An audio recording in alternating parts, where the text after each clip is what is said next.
নমস্কার বন্ধুরা, কেমন আছেন আপনারা? আশা করি সবাই ভালো আছেন। তো ওনারা দেখেন সকাল সকালে এসে হাজির। সকালে উঠে আগে ওনাদেরকে খাবার দিতে হবে, নাহলে ওনারা একদম উৎপাত লাগিয়ে দেয়।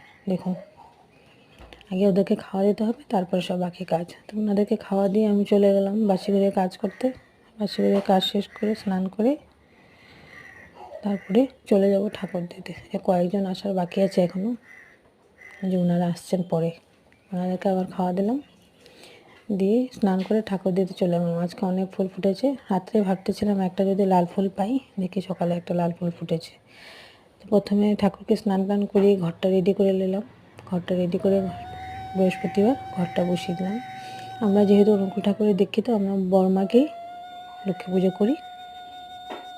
আজকে অনেক ফুল ফুটেছে, আসন পুরো ভরে গেছে ফুলে।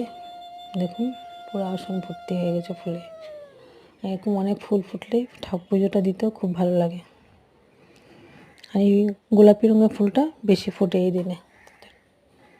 এখানে ঠাকুরটা দিয়ে দিলাম। প্রথমে আমি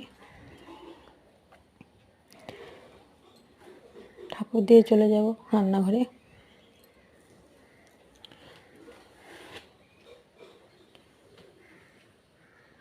রুটি করে নিয়েছি, আর সাথে কলা ছিল, তাই অন্য কিছু করতে হয়নি। আর এদিকে নিয়ে এসছে মাছ, বরিয়ালি মাছ। তো মাছটা কেটে রেখে দেবো, দিয়ে রান্নাটা বসিয়ে দেবো। আগে নিরামিষ রান্নাটা করব।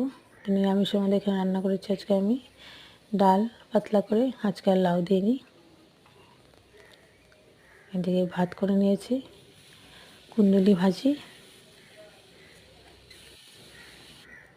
আর করেছি পাট শাকের ঝোল, আর মাছ এনেছিল, মাছটা পাতলা করে কাঁচা লঙ্কা দিয়ে।